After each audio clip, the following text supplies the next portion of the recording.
मेरे प्रिय आत्मन, सहज योग में आज सुंदरदास का एक पद लेने जा रहे हैं। सुंदरदास का जन्म 1596 ईस्वी में हुआ और 1689 ईस्वी तक सुंदरदास ने समाधि के बड़े गहरे सूत्र गाए हैं। कहते हैं सुंदरदास, आज मेरे गृह सतगुरु आए। एक बात ध्यान देने की है, गुरु गोविंद का ही रूप है। गुरु एको भेख अनेक। भेख का फ़र्क है, कोई दादू के वेश में आता, कोई ओशो के वेश में आता, कोई बुद्ध के वेश में आता, कोई महावीर के वेश में आता, कोई नानक के वेश में आता, मगर सबके भीतर जो गुरु का काम करता है, जो सद्गुरु का काम करता है, वह गोविंद ही है। जब सुंदरदास कहते हैं कि आज मेरे गृह सतगुरु आए, तो एक तो रूप में गुरु है, पूरा गुरु है, और दूसरी ओर इशारा कर रहे हैं कि मेरी ज़िंदगी में गोविंद ही आ गया। गुरु क्या आया? गोविंद ही आ गया, क्योंकि गुरु गोविंद का ही साक्षात रूप है। आज मेरे गृह सतगुरु आए। ज़िंदगी ऐसे ही तुम्हारी दो भागों में बट जाती है, जैसे मानवता का इतिहास दो भागों में बट जाता है, जीसस के पहले और जीसस के बाद। ऐसे ही जब गुरु से नाता तुम्हारा जुड़ता है, उसके पहले की ज़िंदगी तुम्हारी ज़िंदगी नहीं, पतझड़ है, और उसके बाद जो तुम्हारी ज़िंदगी है वसंत है। और ऐसा वसंत जो आता तो है, कभी जाता नहीं है, जिसके लिए दुलनदास कहते हैं, धन मोरी आज सुहागन घड़ियाँ। ये घड़ियाँ भी, ये समय भी सुहागन हो गया। आज मोरे अंगना संत चली आए, कौन करो मेहमनियाँ। आज मेरे ज़िंदगी के आंगन में संत आ गया है, कैसे मेहमान नवाजी करें। निहुरी निहुरी मैं अंगना बुहारों, मातों में प्रेम लहरियाँ। आंगन साफ़ कर रहे हैं, अपनी ज़िंदगी को साफ़ कर रहे हैं, अपने मन को साफ़ कर रहे हैं, और प्रेम रंग से रंगे हुए हैं, प्रेम की लहरों से मतवाले हो जा रहे हैं।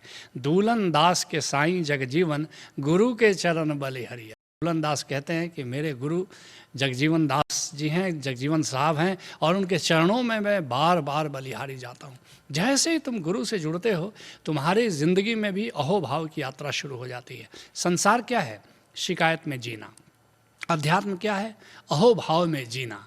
और जैसे ही गुरु से नाता जुड़ता है, अहोभाव की ओर यात्रा तुम्हारी शुरू हो जाती है। कहते हैं सुंदरदास, भरम करम की निशा बीती थी। इसके पहले तो ऐसा लगता था कि मैं ही करने वाला हूँ, अहंकार में ज़िंदगी बीती चली जा रही थी। कर्ता होने का भाव था, और याद रखना, जब तक कर्ता होने का भाव है, जो भी कर्म तुम करते हो उससे एक कर्मबंध बन जाता है।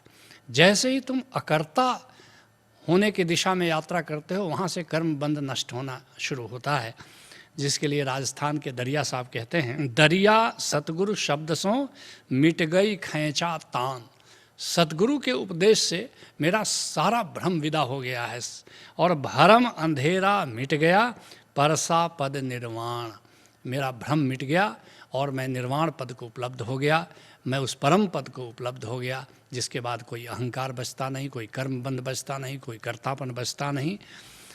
कहते हैं सुंदरदास, भोर भयो रवि प्रगट दिखायो। गुरु ने क्या किया? मेरे भीतर रवि के आलोक को, मेरे भीतर परम आलोक को दिखा दिया, और मेरी ज़िंदगी में अब विहान हो गया।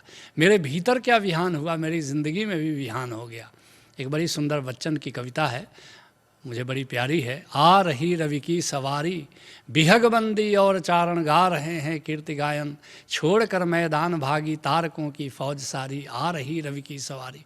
देख तो, जैसे ही सूरज आता है, अंधेरा विदा हो जाता है, तारों की फौज विदा हो जाती है।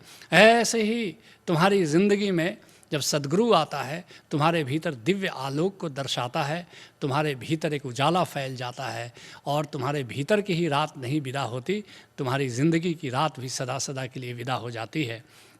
कहते हैं सुंदरदास, अति आनंद कंद सुख सागर। एक गुरु के लिए वक्तव्य दे रहे हैं। गुरु कैसा है? आनंदमय है। गुरु के इर्द गिर्द एक आनंद, एक उत्सव की हवा बनी रहती है, एक उत्सव की आंधी उठी रहती है, और जो भीतर गोविंद है, जो गुरु स्वरूप है, असली सदगुरु भीतर है। याद रखना, है गुरु वही जो बतला दे, असली सदगुरु बैठा भीतर। वह जो सदगुरु है वो आनंद कंद है। जब भीतर तुम निराकार में जाओगे, तो तुम्हारा कामिल मुर्शिद गोविंद के आनंद रूप से परिचय कराता है, और वहाँ पर वह आनंद सदा विद्यमान है, जिसकी तलाश तुम बाहर करते हो। इसको एक नए अंदाज में सुनो। सब खोज रहे आनंद मगर छाया के पीछे भाग रहे, सदगुरु के बिना नहीं मिलता आनंद खजाना याद रहे। पोथी पढ़ पढ़ मर जाओगे पर सार तत्व नहीं पाओगे, अत सदगुरु शरणम गच्छामि भज ओशो शरणम गच्छामि। बाहर जिस सुख को तुम तलाशते हो वास्तव में वो सुख की छाया है। परम सुख तो भीतर है, परम आनंद तो भीतर है। जब सद्गुरु मिल जाता है वह तुम्हारे भीतर आनंद के खजाने से पहचान करा देता है, परिचय करा देता है। कहते हैं सुंदरदास, दर्शन देखत नैन सिराए। एक तो गुरु का दर्शन बाहर करते हो और दूसरा असली सदगुरु गोविंद का दर्शन भीतर करते हो, और भीतर के उस सदगुरु का दीदार कर लो तो शीतल हो जाते हो, शांत हो जाते हो, स्थिर हो जाते हो, स्थित प्रज्ञ हो जाते हो। जिसके लिए कबीर साहब कहते हैं, धन सो घड़ी मुहूर्त दीना जब गृह आए हरि के जना। वो घड़ी धन्य है, वो मुहूर्त धन्य है, वह दिन धन्य है जिस दिन सदगुरु तुम्हारी ज़िंदगी में आता है। और दर्शन देखत यह फल भया नैना पटल दूरी हो गया। उस सदगुरु के दीदार से, एक बाहर रूप में जो गुरु है और एक अरूप में जो गुरु है, उसको देखते ही तुम्हारी आँखों पर से अहंकार का पर्दा, भ्रम का पर्दा दूर हो जाता है। और शब्द सुनत संसा सब छूटा, श्रवण कपाट बजर था टूटा। एक तो गुरु के शब्द तुम सुनते हो, उससे तुम्हारा भ्रम दूर होता है, और दूसरा एक अमृतवाणी बरस ही रही है, एक अखंड कीर्तन चल ही रहा है, भीतर का गोविंद रूप गुरु सदा गा ही रहा है। और उस अमृतवाणी को सुनो तो कबीर साहब बड़ा सुंदर प्रतीक चुन रहे हैं। कहते हैं कि श्रवण कपाट बजर था टूटा। वो वज्र किवाड़ जो है, वो 10वां द्वार जो है जिसका कामिल मुर्शिद तुम्हें परिचय कराता है भीतर, जो तुम देख सकते हो, वो उससे रास्ता बन जाता है। वो वज्र कपाट टूट जाता है और भीतर गोविंद का दीदार होना शुरू हो जाता है। कहते हैं सुंदरदास, प्रफुल्लित कमल, तुम्हारा हृदय कमल खिल जाता है। वास्तव में भीतर सहस्त्रदल कमल है, उसका तुम दीदार कर सकते हो, उसका तुम अनुभव कर सकते हो। जब तुम्हारा गुरु बतला देता है तो भीतर भी कमल खिल जाता है और तुम्हारी ज़िंदगी का भी कमल खिल जाता है। तुम्हारे जीवन में एक उत्सव ही उत्सव शुरू हो जाता है। प्रफुल्लित कमल अंग सब पुलकित, और अंग अंग में एक पुलक व्याप्त हो जाती है, अकारण पुलक व्याप्त हो जाती है, जो भीतर के आनंद से उसका संबंध है, बाहर के आनंद से उसका कोई संबंध नहीं। और प्रेम सहित मन मंगल गाए। और एक बार तुम्हारे भीतर आनंद का सूरज उग जाए, एक बार तुम भीतर के आनंद के खजाने से परिचित हो जाओ, तो फिर तो तुम्हारे जीवन में प्रेम ही प्रेम है, उत्सव ही उत्सव है, मंगल ही मंगल है, गीत ही गीत है, नृत्य ही नृत्य है, रास ही रास है। जिसके लिए गुरु अर्जुन देव जी कहते हैं, मेरी से जड़िए अडंबर बढ़िया, मन आनंद भया प्रभु आवत सुनिया। मैंने अपने गुरु के लिए सेज बिछा रखी है, और जैसे ही मैंने सुना कि मेरा सदगुरु आ रहा है, और तब से आनंद ही आनंद है। प्रभु मिले स्वामी सुखगामी, चाओ मंगल रस भरे। कल्पना मात्र से कि मेरे गुरु आ रहे हैं, मुझसे मिलना होगा, कल्पना मात्र से ही ऐसा आनंद फूट रहा है, मंगल बरस रहा है। और अंग संग लागे दुख भागे, प्राण मन तन सबहरे। कल्पना मात्र से कि उनके अंग लगूंगा, उनके चरणों का स्पर्श करूंगा, वे मुझे गले लगाएंगे, मेरे सारे दुख भाग गए। और प्राण मन तन सबहरे, और प्राणों के, मन के, शरीर के सारे ताप, सारे कष्ट, सारे दुख मेरे विदा हो गए। कहते हैं सुंदरदास, वचन सुनत सब ही दुख भागे। गुरु के वचन सुनकर, गुरु के उपदेश सुनकर के, गुरु की वाणी सुनकर मेरे सारे दुख विदा हो गए। और दूसरी ओर गोविंद की वाणी जो भीतर बरस रही है, उसकी ओर इशारा साथ ही साथ कर रहे हैं कि उस अनाहत नाद को सुनकर के मेरे सारे दुख भाग गए।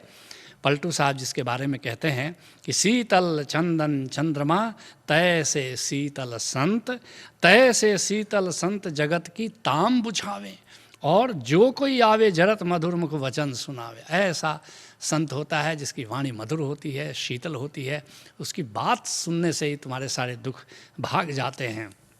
कहते हैं सुंदरदास, जागे भाग चरण सिर लाए।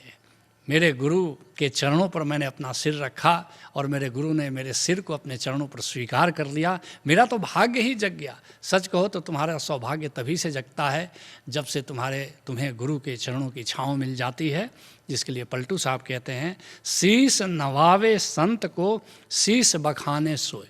जो शीश गुरु के चरणों में झुकता है वही शीश सराहना के योग्य है, और नहीं तो पलटू जो सिर ना नवे और बिहरत कद्दू होए। जो शीश किसी गुरु के चरणों पर झुकता नहीं, वो तो ऐसे ही विचरता हुआ, भरमता हुआ कद्दू के समान है, कुम्हड़े के समान है, वो सिर नहीं जानना। कहते हैं सुंदरदास, सुंदर सुफल भयो सब ही तन। कहते हैं मेरी ज़िंदगी सफल हो गई और जन्म जन्म के पाप नसाए। जन्मों जन्मों के जो मेरे पाप थे, किल्विक थे, वे सब नष्ट हो गए, सारे कर्मबंध मेरे जल गए। जिसके लिए गुरु अर्जुन देव जी कहते हैं, जन्म जन्म के किल्विख काटे मज्जन हरिजन धूल। संत के चरणों की धूल मिल जाए और उससे स्नान कर लो तो जन्मों जन्मों के तुम्हारे पाप और कर्मबंध नष्ट हो जाते हैं। और भाए भगति भरम भव नासे। मुझे अब भक्ति भा गई, मेरा भ्रम, मेरा भय सब विदा हो गया, नष्ट हो गया। हरि नानक सदा हजूरी। नानक देव जी कहते हैं गुरु अर्जुन देव जी के माध्यम से, अब तो सदा हरि के सामने मैं हाजिर नाजिर हूँ, सदा गोविंद के सामने मैं प्रस्तुत हूँ, गोविंद की शरण में हूँ। सच कहो तो गुरु की शरण में जाना ही गोविंद की शरण में जाना है, और यही सहज योग है। हरि ओम तत्सत।